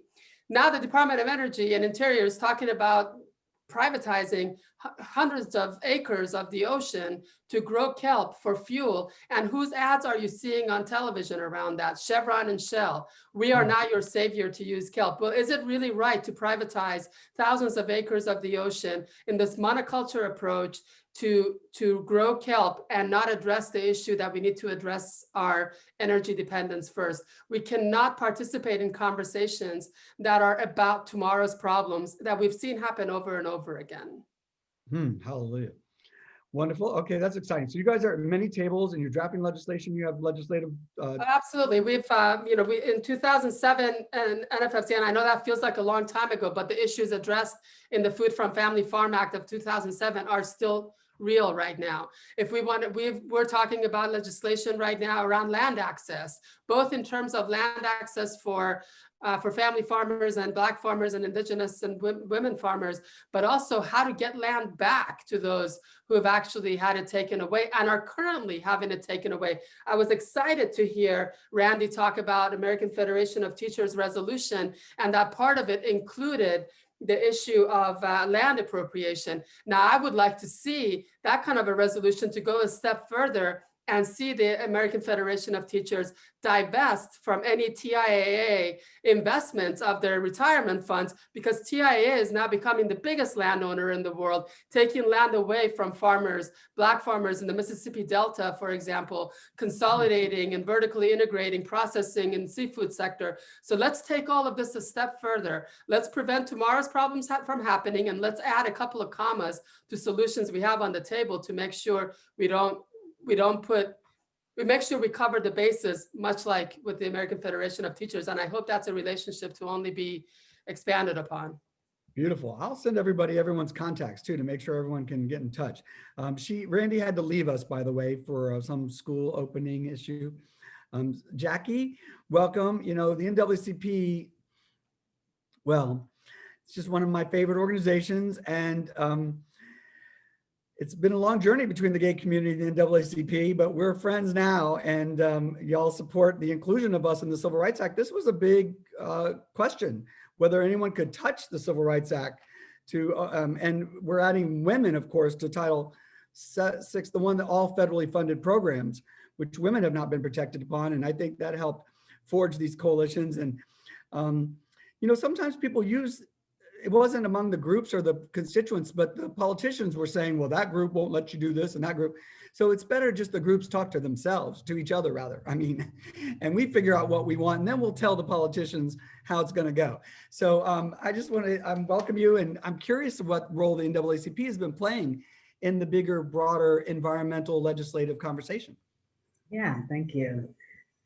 So similar to what Navina and Niaz were saying, we also find it's critical to work at all ends and all levels, because the comprehensive transformation that's needed, and the fact that we know that, as we say, all politics are local, and really engaging on everything from zoning policies to, you know, other regulatory measures, to local ordinances and resolutions, to state level legislation, to federal level, has been critical. And with 2,200 branches and chapters, we have a lot of access to be able to do that, those multi-level organizing.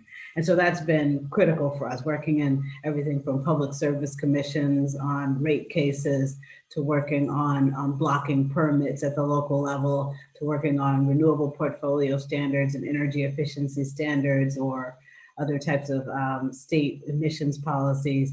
And then certainly in coalition, we have been working most recently and interestingly on the Red, Black, and Green New Deal, which is a formation by a number of Black-led organizations to really push for an agenda around that is comprehensive as the Green New Deal and beyond, and then centered in racial justice, and really having explicit measures around racial justice. And so we find that to be, and with that coalition, it's folks who are working on everything from food justice to water justice to racial justice to criminal justice, such as it is, or reform or revolution. And to really push for a bold, aggressive reimagination of our systems, recognizing again that we have to fundamentally shift from a society and an economy that is predicated on there being winners and losers in a capitalist economy to one that is truly built on deep democracy, a caring economy, and cooperation. And so for us, in that Red, Black, and Green New Deal, is all of the different things that I talked about in my opening statement in terms of the inextricable linkages in order to advance an aggressive approach to climate change. We have to reimagine all of our systems, our food system, our water system, our transit systems, and so forth.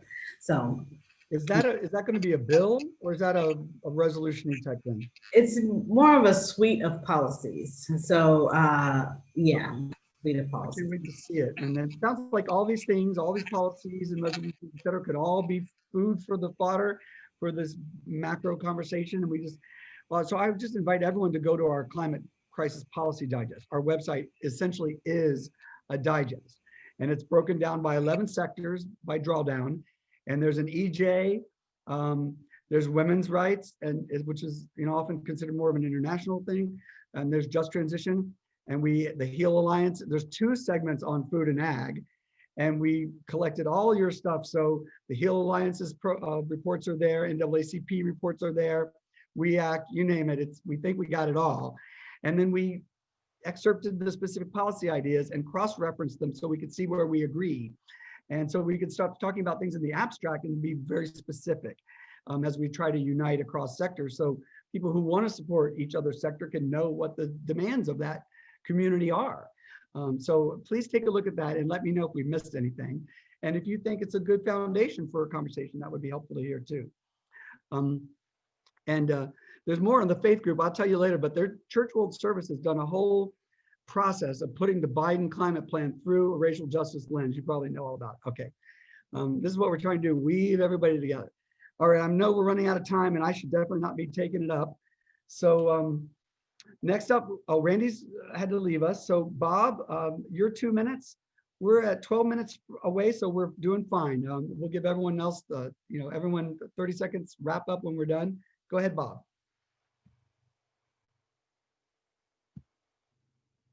You're muted, Bob. There we go. Sorry. I have been involved in the environmental and climate world for a long time. I've been involved with the Sierra Club for quite a while and in official roles in Environmental Defense Fund. I support the work that Citizens Climate Lobby is doing.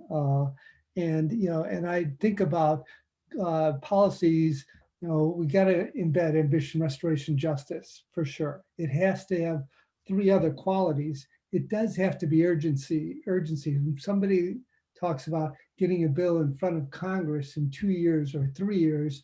I don't think we have that kind of time. We have to take whatever we can as aggressively as we can right now. I think that every true climate bill is a justice bill. It is an addresses economic disparities. It addresses health issues. And when you start talking about, there's a lot of wacky climate solutions that are promoted by profiteers, but to me those are typically not real, like bioenergy. It has more trade-offs than it really does. But it has to have urgency, it has to have efficacy, but it has to have reality in it. It has to have something that can be done. And I just don't want to see us all work hard and put a lot of energy into something that's not going to happen. We might not get to 110% of the solution or 90% of the solution, but right now we're only at 30% or 20%. And with Biden's plan, we're probably only at 60%. There's a lot more to go, a lot more to do, and we should take the biggest bites as fast as we can and move everybody into that space. So I've got a lot of experience in policy, and I've seen a lot of energy wasted, and I hope that whatever we do here builds things together and moves it forward, doesn't distract a lot of people to something that's never going to happen. Well, so just, all right, and we'll keep going. But on this point, when you set the gold standard and the activists believe this is going to work and all the groups believe in it, I don't think anything is impossible. Most of political pragmatism based on the political realities of the moment are not contemplating thousands of people in a fast, I've seen what climate activists are ready to do. And when we give them a comprehensive demand that they believe in, that they were part of making, I think the impossible is going to become quickly possible. And then all the marginal or incremental pieces that we can move in the meantime, they're just, pieces of that puzzle, and we check them off as done. These are not mutually exclusive. And I think that's the most important thing when it comes to strategy. We had this argument for years in the gay community, incremental versus comprehensive. Well, but any of the climate policies can work. Any of them can work. You put $150 price on carbon and you increase it 10% a year, we're watching the fossil fuel energy die in real time every day in our news right now. We're moving that way. You can kill it with regulations. You can do a renewable portfolio standard that says 1935, 100% clean. So it's really which bill is going to get, that has the best public support and political will to be passed is the one that's going to solve it. So it's not an either or between the policies, and it's not going to half measures. It's getting enough support so it will be effective. Yeah, I hear you. Just keeping in mind that nothing has passed so far in decades, and even the most aggressive bills have about 100 co-sponsors, and all the farm bills have about 25 co-sponsors. You only pass legislation in the first year of a new administration, whether it's a 4-year administration or an 8-year administration. If we decide we're going to pass it in Biden's 5th year or Biden's 3rd year, it'll never happen. From Nixon on, you pass major legislation in the first year of administration, and then you're Right. a lame duck. All right, I hear you. Let's move on. We know we have the Senate, which is sort of blocking a block. Jim, please go ahead. Yeah, I think just responding to that, I want to remind people of the fight that happened in New York. And just to preface this too, because Bob thought it was important to talk about his background. I've been organizing campaigns for 20 years, and I have headed big labor and social justice coalitions. In the last month, I've worked on writing 4 pieces of national legislation, 2 different state bills. I've been involved in 2 rate cases for utilities and 5 municipal policies. And I'll tell you, we need to start out strong and demand what we want, because politics is a negotiation. And I'll tell you, sometimes when you win, it's not because you were backing the right policy. It's because you're the organization that was willing to provide cover for the policy that we didn't need. And because there's corporate backing that comes to a lot of the groups that he's talking about.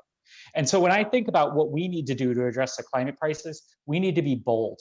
We need to be strong. We need to demand what we want. And that's what we did in New York. When we said we're going to ban fracking in New York, when Food and Water Watch was the first national organization to support that, people said exactly what Bob just said.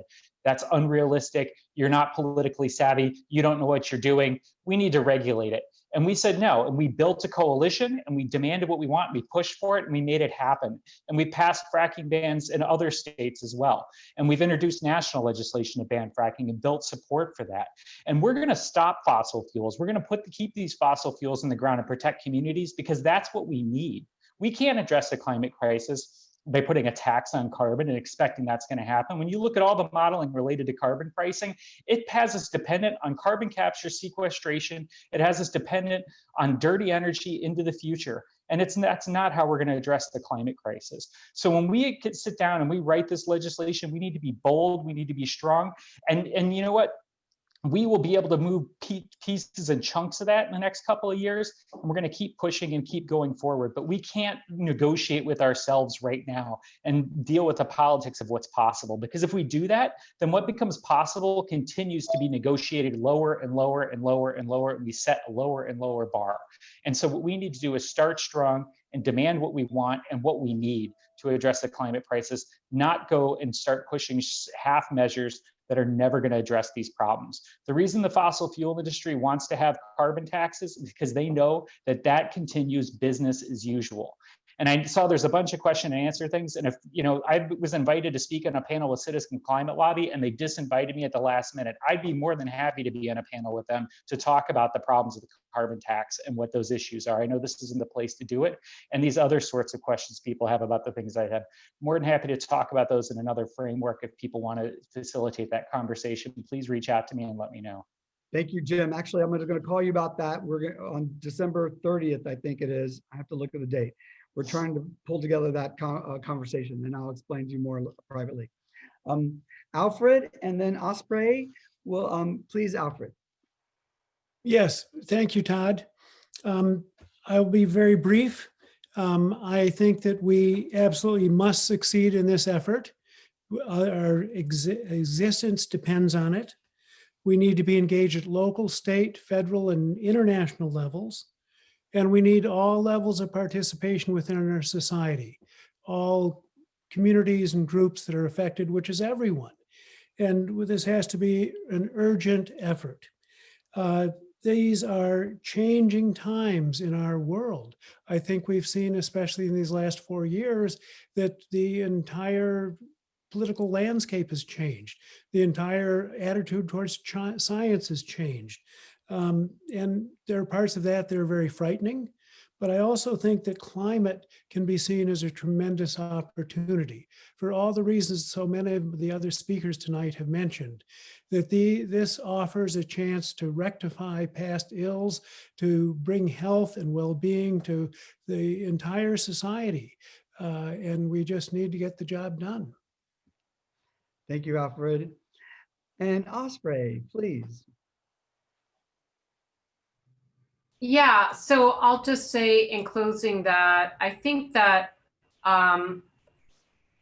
it's really important that, yes, we build as big coalitions as we can, because we need so many people pushing back to get to where we need to go in the kind of governments that we're working with here in the United States, but also in other countries. And I kind of think about it as a model of nature. It's like we're all an ecosystem and everyone's doing different parts.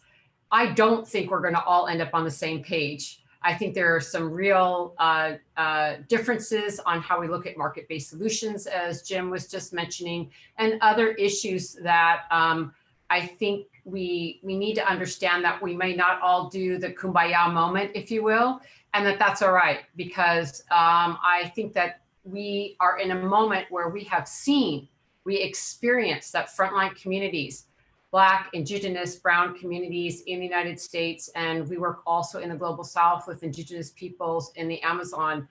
We see that frontline communities are the ones who are actually producing the results, have the solutions because they've been on the front lines.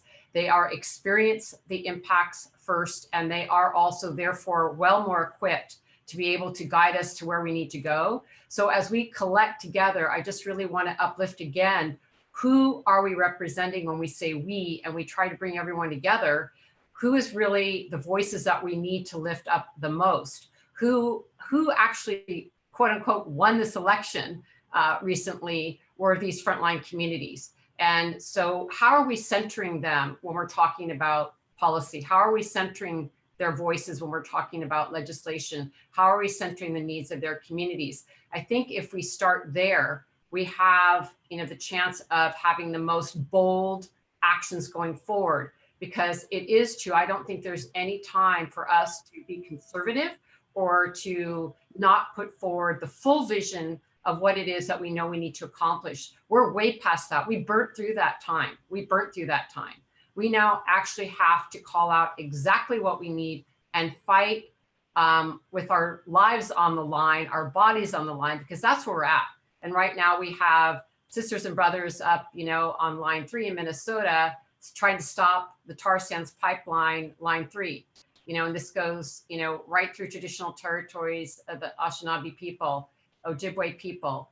And, we need to realize these things are happening now, and that the front lines are calling us to action with them now. And that's also something we can't forget as we, sit perhaps in more privileged positions where we have more time, that the front lines are already guiding us to what their needs are, and that we need to really respond there, to farmers, to the people who are fighting for water, food, forests. I think there's a lot of solutions there that can guide legislation and policy that don't require a lot of tinkering. I think those voices and solutions are there. Thank you. All right. Well, that's a wonderful closing. I think we'll leave it at that. Everyone, thank you so much for being here. I hope it's the beginning of a fun journey together. All I'm in this for is to build our political power so we can start counting our wins, start counting the victories, and then start monitoring the implementation and the transition. So I hope that we can all join on that journey. And I'm very grateful to meet all of you and to have you, that we were all together. It already feels like a convergence. So thank you all very much, and to be continued, I hope. And please, to the audience, tomorrow we have 3 big sessions again, all sorts of groups coming. And most importantly, we have a climate cabaret tomorrow at 8 o'clock with lots of cabaret performers from all over. So there's the schedule. Somebody just popped up. Thank you all again so much to all the panelists and to everyone's listening and all the tech team. This was a Herculean day of great hope and new plans, and I just can't wait to see what blossoms from it all. Thank you so much, and we'll see you all tomorrow. Good night.